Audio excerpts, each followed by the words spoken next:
Good morning. This is Bob Hughes from Advantage Benefits Group. On behalf of the team here, we want to thank everybody for joining us for one of our quarterly compliance calls. I did see on the list there was a few employers from up in the Traverse area office, and I think you guys have a wonderful white winter wonderland going on up there with the new snow, so hopefully you're enjoying that. But anyways, we do these quarterly and try to help you stay informed of the challenges of compliance, which continue to grow. And Mary Bauman, one of the best ERISA attorneys out there, is a fortunate partner we have to have with her with Advantage Benefits Group, and she's going to go over the new IRS assessment procedures that are going on that are hitting employers with the penalties and the notices and so forth, as well as talk about some of the bills here that have passed in the House and Senate, so, and the potential impact that we all have to deal with here in our industry. So we're going to turn her loose here, and it'll be a great presentation, and we invite you to submit questions during the broadcast, and then we will address those questions after Mary is done. So don't be shy, send your questions, and we'll look forward to Mary's presentation. I appreciate your time and wish everybody a wonderful holiday. Go ahead, Mary. Thank you so much, Bob. Good morning, everybody. Glad to have you with us. First thing we're going to talk about this morning is the employer shared responsibility penalty notices. Interestingly, the IRS calls this the employer shared responsibility payment assessments. They try to avoid the word penalty, but as I was just telling Bob this morning right before the call started, this is really a breathtaking development. I think we've gone from thinking that the Affordable Care Act might be repealed and that employers had nothing to worry about to a posture of just last month, the IRS announcing that it would assess pay-or-play penalties. They call them employer shared responsibility payments, ESRP, under the pay-or-play for calendar year 2015. You may recall that the ACA pay-or-play penalty was initially set to take effect in 2014. And then the Obama administration delayed the effective date by 1 year to 2015. You also may recall, if you're a large employer, that you had to file your 1094C and 1095Cs for 2015 by the spring of 2016. There was some delays in the reporting requirements. I think if you filed electronically, you had until June to actually do so. So those all happened in 2016, and now, lo and behold, we are now getting these notices. I also was explaining to Bob on the call this morning, just before we started. I spoke with the IRS yesterday. We have a handful of clients that we're representing right now who have received these letters already. And when I spoke with the IRS yesterday, they said they plan to issue 18,000 notices nationwide. So that's a pretty high amount, folks. So don't be surprised if you get one of these letters in the next month or so. The letter is called a letter 226J. That's the label. It's indicated in the lower right-hand corner of the letter. It's called an assessment notice. And the letter is lengthy. It includes several enclosures, including a couple forms called the Form 14764 and the Form 14765. Don't throw the forms away. You may need to use them if you get the letter. The other thing that's really crazy about this is that the deadline to reply is super short. It's 30 days from the date of the letter. And so, for example, the client I was working with yesterday, the date of the letter was November 21, but they didn't actually receive the letter until November 27, but they still only have until December 21 to reply. And the other problem is, with this particular employer, the letter came in kind of to their general mailbox, and it took several days for the letter to make its way to an appropriate person in the organization. So very, very short timeline. Will the IRS grant you an extension? You can call and ask, but they're not necessarily going to do that. So something that you need to understand. So if you agree with the proposed assessment, then it's pretty simple. You sign and date one of those enclosed forms, the form 14764, and you pay the penalty, either electronically or by check or money order. I don't think that's going to be the case, though, for hardly anybody. I think most employers will disagree with either the entire assessment or at least a large portion of it. So you want to make sure that you act promptly. Now, what happens if you disagree? Well, if you disagree, there is a form that you're supposed to sign. It's that form 14764, and in it, you're going to include a signed statement of explanation. It's not under penalty of perjury, but it is a signed statement by the employer explaining why this assessment is wrong, why you disagree with the assessment. Now, another thing that's really interesting that you're supposed to do is if the IRS will tell you in this notice that here are the problems we've detected in your filings, your Form 1094C or the 1095Cs that you issue to employees. And you have an opportunity to explain the changes that you want to make, but they don't want you to file corrected returns. They want you to explain what you propose to do. It looks to me like what's going to happen then is if they agree with you, they will go in and make the changes. They don't necessarily want you to.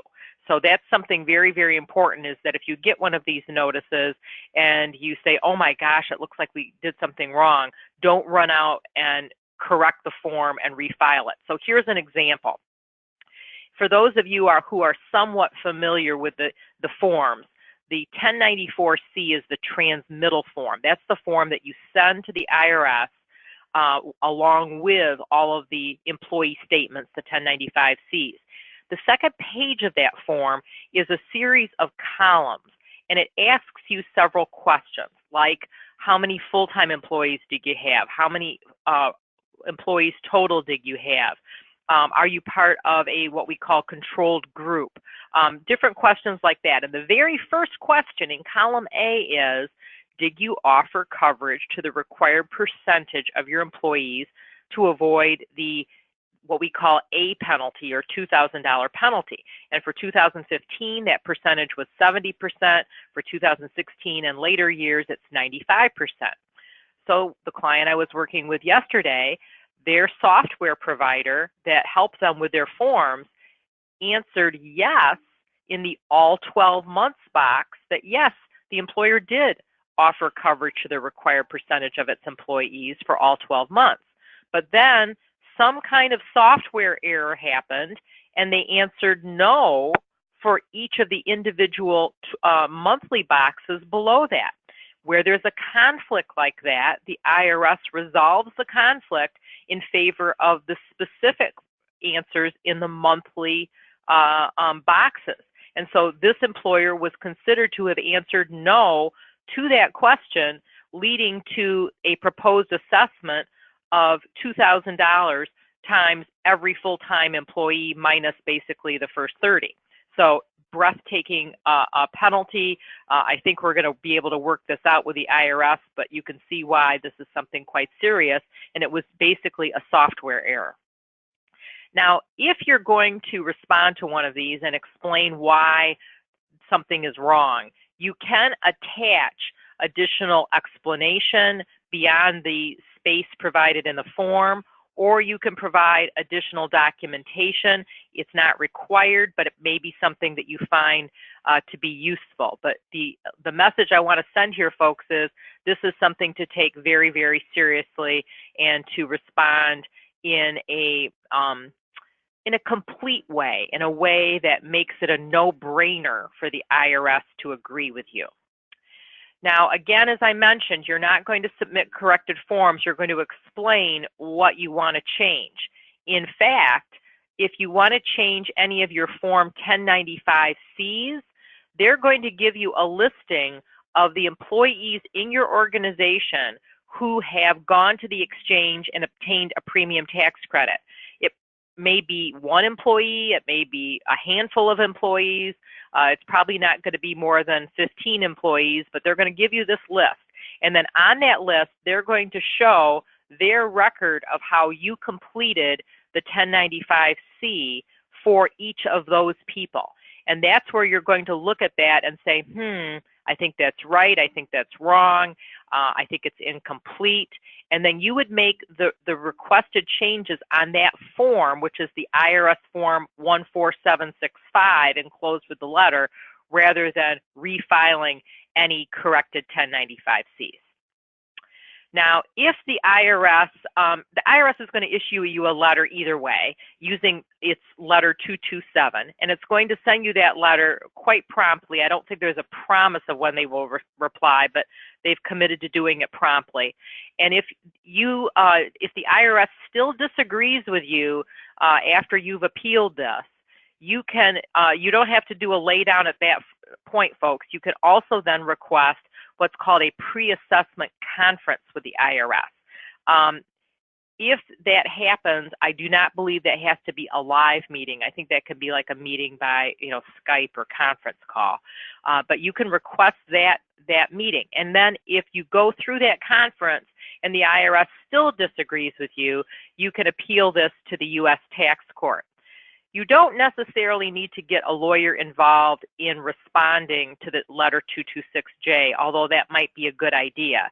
But if you do want to go for a pre-assessment conference with the IRS, you are definitely going to want to get legal counsel involved in representing you at that time. At that point, then we have issues of things like privilege and things about making sure that you're not waiving any of your rights.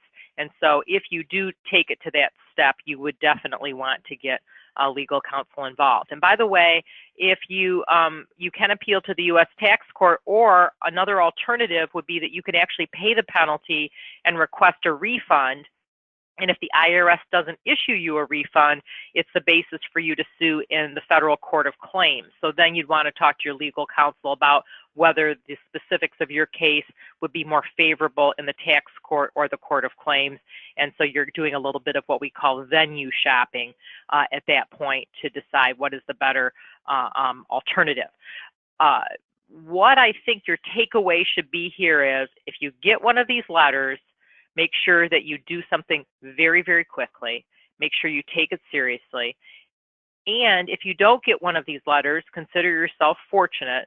But also, the lesson to be learned from these letters is that it looks like the people that are getting the letters, the employers getting the letters, are the ones who have not either correctly or completely fulfilled their reporting requirements. They've left things blank, or they have answered in conflicting ways, but you need to make sure that your forms are accurate. So we're getting ready for a new reporting season, and we're going to talk about that in a moment.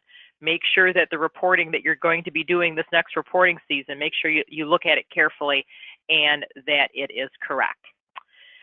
So that's kind of the wake-up call for a Friday morning, a snowy Friday morning. Now we're going to move on to the proposed tax reform legislation, which I'm sure many of you have been following in the news.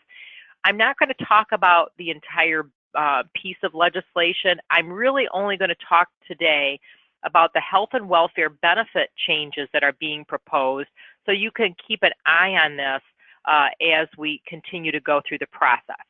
So when I prepared this PowerPoint and sent it to Advantage Benefits Group, I will be honest and tell you that the House hadn't completely signed off on the legislation yet, and so they were just considering a bill.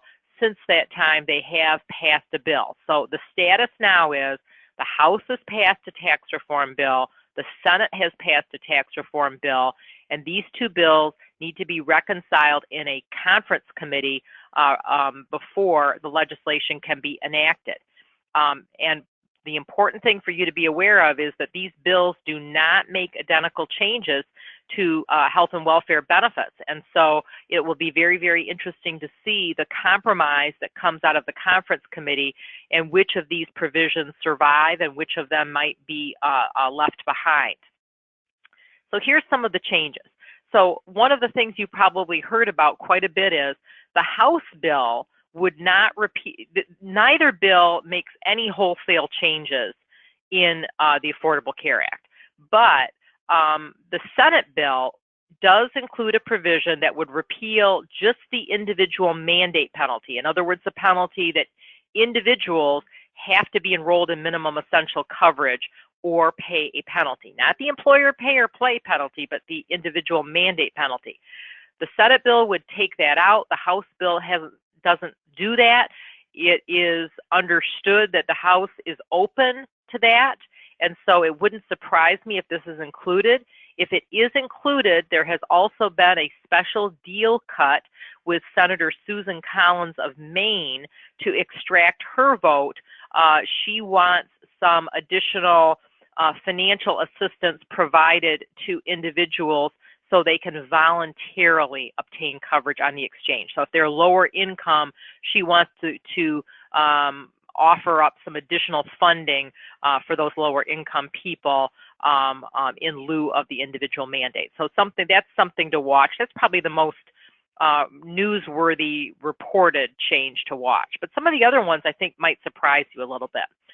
The next one is you may or may not be aware that if an individual has unreimbursed medical expenses, deductibles, co-pays, co-insurance, other expenses, which exceed 10% of their adjusted gross income, they can deduct those expenses on their tax return.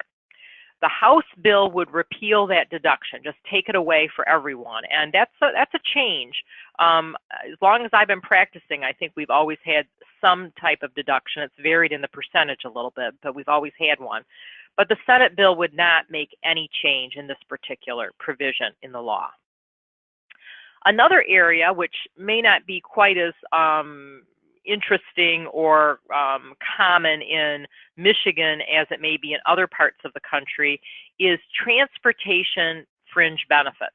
So for example, maybe I live in a metropolitan area and I need to buy a monthly pass for the metro, the rail, whatever. Right now, that employer can set up what we call a transportation plan that would allow employees to pay those expenses on a pre-tax basis, kind of like a Section 125 plan, but a little bit different.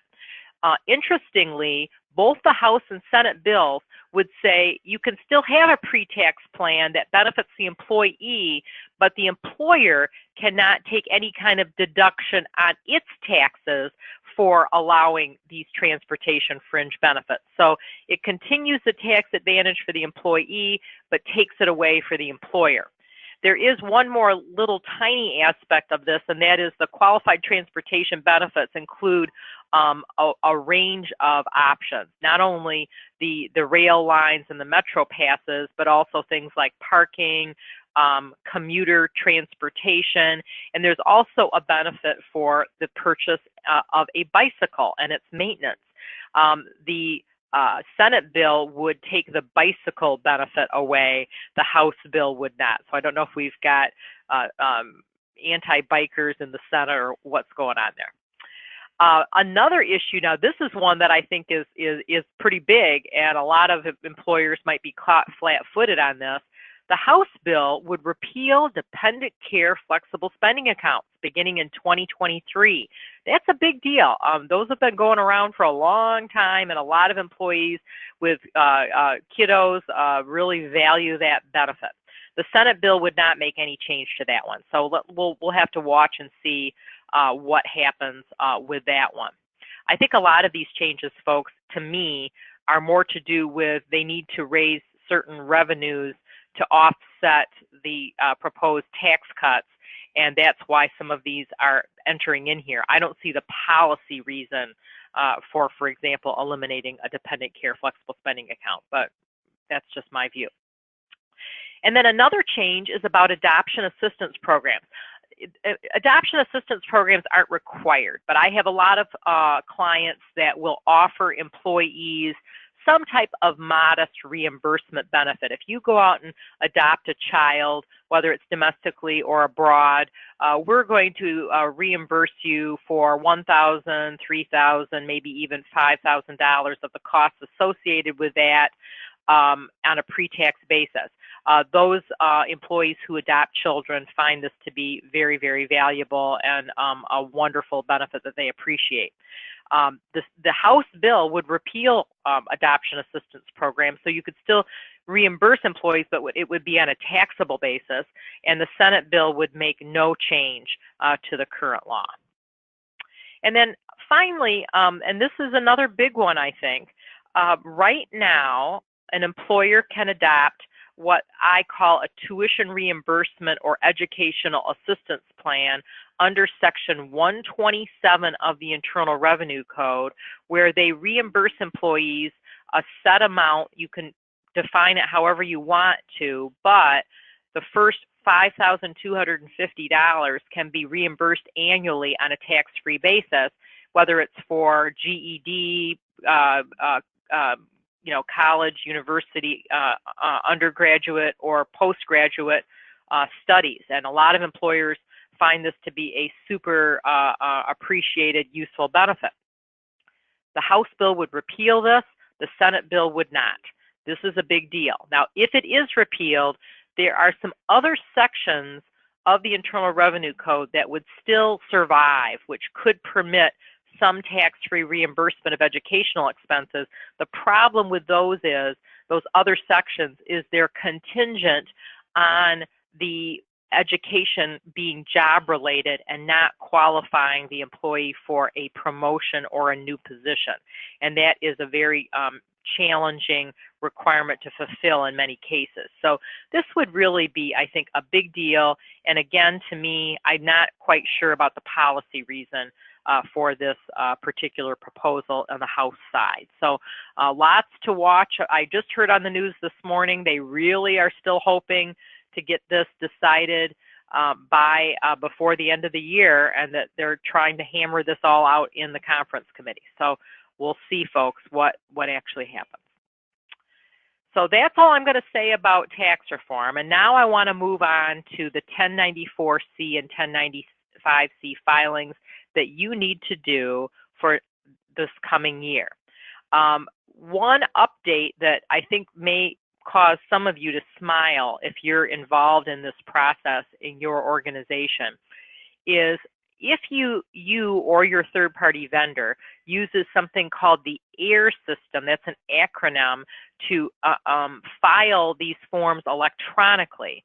A lot of you have been frustrated because you file the forms and then the IRS issues error reports and says, hey, you haven't reported either the name or the social security number of either the employee or the dependent, and the dependent would only be reported if you're self-funded on the 1095-C.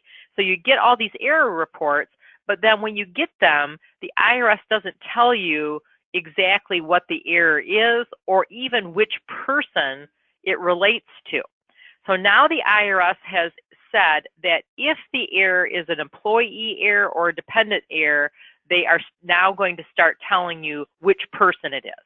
But if you have multiple dependents on the 1095-C, let's say you're self-funded and the person has their whole family enrolled, they're still not going to tell you which dependent. They're just going to say it's a dependent error. So that's a little bit of progress, but still probably not satisfactory to many of you. So that's one change that's going on. So in terms of the 1094-C and 1095-C filing for 2017, the forms and the instructions have now been released. And there really aren't any substantive changes. You notice here in the slide that I mentioned the 1094-B and the 1095-B. Those are forms that the insurance company issues where you have fully insured coverage. The 1094-C and the 1095-C is what the employer needs to complete, whether they're self-funded or fully insured. And then, of course, if you are self-funded, there's some additional portions of the 1095-C that you must complete. Really no substantive changes from last year's forms. The only thing I guess that seems a little bit different is there was some transition relief for 2015 and 2016 that really has now expired, and that transition relief has been removed or indicated that it's reserved, that box or that question is reserved for future use. If any of you have union employees that participate in a multi-employer plan, there was some relief as to how you reported. That relief continues. There was another, what we call optional box on the 1095-C for you to indicate the month when your plan year started and when your premiums changed. That was going to be a required item to complete starting this year, and they've decided to continue to make that optional. And by the way, that box is important because that is how we measure for affordability, and I'm going to talk about that in just a moment. Another development here is that the IRS has now recognized that you may recall on the 1095-C that there's a line right smack dab in the middle of the page, line 15, where you're supposed to report the cost of single employee coverage under your cheapest medical option by month.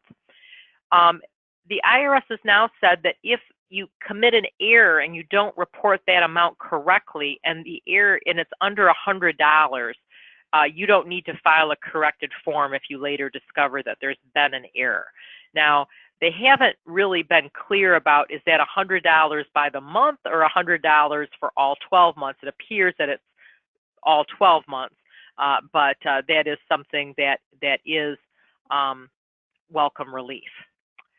Before I get to this reminder from 2016, I should also mention that in 2015 and 2016, there was good faith relief that was issued by the IRS. If you filed an incorrect or incomplete return, you could avoid any penalties associated with the filing. So remember, you've got the $2,000 penalty and the $3,000 penalty under the pay or play, but then you also have reporting penalties if you file late, if you file incorrectly or incompletely. And the IRS said for 2015 and 16 they would waive the reporting penalties in the event of incomplete or incorrect filings as long as the employer acted in good faith. I should note that for 2017, the IRS has not extended the good faith relief. So it really, really is important for you for 2017 as we prepare these forms in the probably now and going into January, that they be done correctly. A couple of reminders I want to point out from the 2016 forms that carry over to 2017, but were not present in 2015. So it still may feel a little new to you. If you have an employer, have a rule which says that spouses are only eligible for our plan if they are not eligible for coverage through their employer, so the spouse's employer, you are supposed to use a special indicator code on line 14. It doesn't mean that you have any increased risk of penalty. The purpose of this is to facilitate giving a premium tax credit to the spouse if he or she wants to go to the exchange. So if you have that special, what I call spousal exclusion or spousal mandate rule, you want to make sure that you complete line 14 correctly. And then another thing I want to point out here, and this is not just for spouses but for anything, is if you are using the qualifying offer method on line 14, that is something that you can then indicate on line 14, and then you can leave line 15. You can leave line 15 blank, and then you can also leave line 16 blank if you want, or you can complete line 16. So the qualifying offer method 1A is a gold standard for line 14 and really gets you out of doing additional reporting on lines 15 and 16. And then one other reminder from the COBRA forms, the reporting instructions from 2016 relates to COBRA. So, and again, this is a little bit different than how we had it in 2015. So, if the person terminates employment during the year and they're offered COBRA, whether they elect the COBRA or not, you need to report them as receiving no offer of COBRA and not employed. So even though you're offering them COBRA, for someone who terminates employment, the COBRA is not considered to be an offer of coverage. If they terminate employment during the month, and you terminate their coverage on the day they terminate, then you use indicator code 2B on line 16 for the month of their termination, and then in subsequent months you use 2A. So that's something a little bit different from the 2015 forms.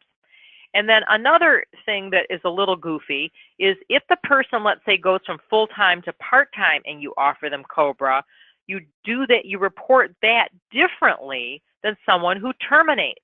So for somebody who has a reduction in hours and is offered COBRA, you would actually complete line 14 based on who is offered coverage. So in other words, the employee would be offered COBRA and also their dependents, but only the dependents that are enrolled in coverage at the time of the qualifying event rather than the entire family. So you would be reporting that accordingly, and then on line 15 you'd be reporting the COBRA cost, and on line 16 you'd be reporting if they enrolled, and if they didn't, you'd probably be leaving line 16 blank because the coverage would not be affordable. Next thing I want to talk about is affordability, and what I mean by that is there are 3 affordability safe harbors under the regulations pursuant to the pay or play. They are the Box 1 W-2, the rate of pay, and the federal poverty line. So if your cost of, I shouldn't say your cost, the employee's cost of single employee coverage under the cheapest medical option that is available to that employee does not exceed 9.5% of one of these 3 amounts, then your coverage is deemed to be affordable. So how exactly does that work? Well, one of the things that's really interesting about this is that the 9.5% figure is adjusted annually for changes in the cost of living. Similarly, for example, the federal poverty line, it's for a single person household, that is adjusted annually as well. And so what's really interesting here, folks, is look at the chart. The 9.5% went up in the first 3 years, which we would expect, and we are happy about, right? Because the higher it is, the more I can charge my employees, and the amount is still affordable. What I really want to alert you here to is the surprise, and that is that the 9.5% adjuster went down from 2017 to 2018. And so, for example, if the person, if you're using the rate of pay method and the person didn't have a pay increase from 2017 to 2018, your rate of pay affordability safe harbor amount is actually going to be less, even though I'm sure your cost of health coverage is going up. So it's kind of a trap for the unwary. One more thing I want to mention here about affordability. These figures, these adjusters, are based on a plan year basis. Remember how I said a few slides ago that on the Form 1095-C, there's this plan year start box that you could check, and it's optional. So let's say that you don't operate your plan on a calendar year. Let's say that the first day of your plan year is April 1. If that is the case, then you would use the 9.69% figure for the first 3 months of 2018, and then come April 1, 2018, you'd switch to the 9.56% multiplier. So that's one of the reasons why this percentage is important, and that's one of the reasons why if you are a non-calendar year plan year, you're probably going to have different dollar figures in those various boxes on the cost in line 15. So hopefully I haven't lost all of you at this point this morning and totally confused you on that. Another comment about affordability that I want to point out here is there was really kind of a panic by a lot of employers because the IRS announced this rule a while back that said, if you pay additional compensation to employees who opt out of your medical coverage, you may be required to include that when measuring for affordability. So here's an example. I charge employees $75 a month for single coverage under my cheapest medical option, and I also offer those employees $100 a month if they waive coverage. The IRS was saying that when you measure for affordability, you have to add those two sums together, and your cost would really, to the employee, would really be $175 rather than $75. That would make measuring for affordability very, very problematic for the typical employer that offers additional compensation to employees who waive. Now, here's the good news, folks, and this is something that happened at the end of last year. The IRS said, we are not going to apply this rule for any opt-out arrangement in effect on or before December 16, 2015.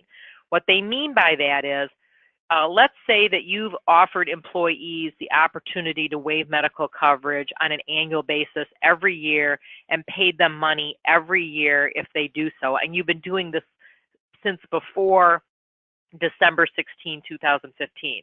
If that is the case for you, you don't have to include the opt-out in measuring for affordability. You are all set. What about those of you who may have introduced an opt-out after that date? So let's say for your 2016 year, you added an opt-out with additional compensation. For you, you also do not have to include the opt-out dollars in measuring for affordability if you require employees to provide reasonable evidence, some type of certification, maybe proof, that the employee and all of his or her family members have other health coverage, which is group coverage, not individual coverage. Can't be coverage on the exchange or an individual private policy for the period, the plan year for which the coverage is being waived.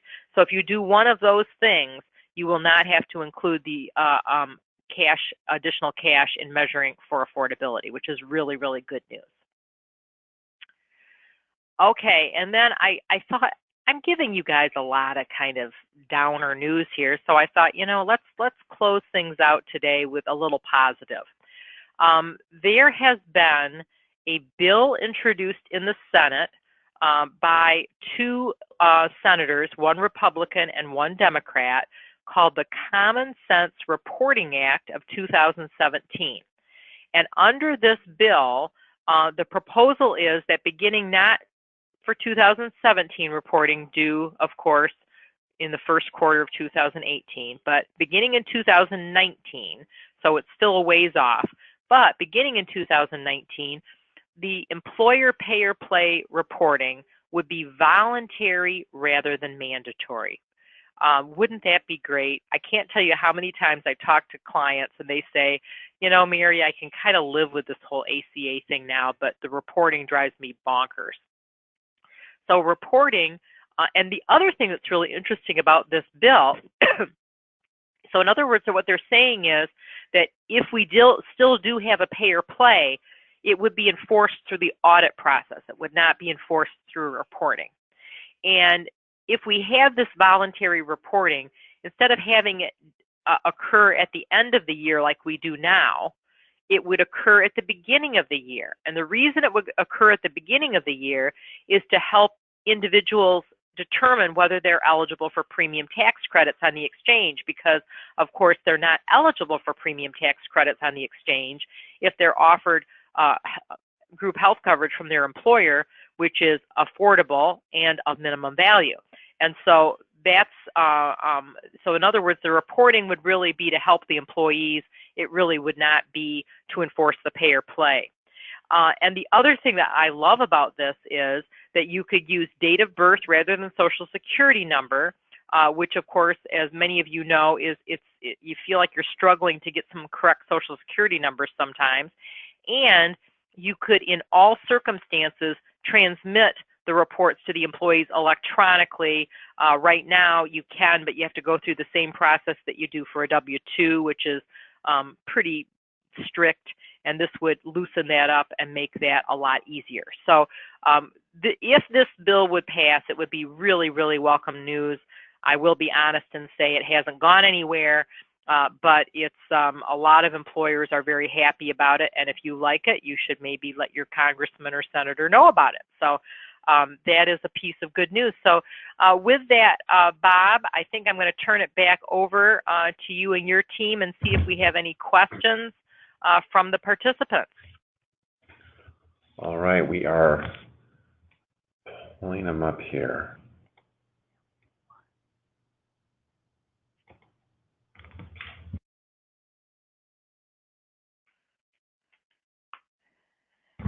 First question has, are materials available? And we will be emailing out Mary's PowerPoint to everyone that was on the call, so you will be getting that.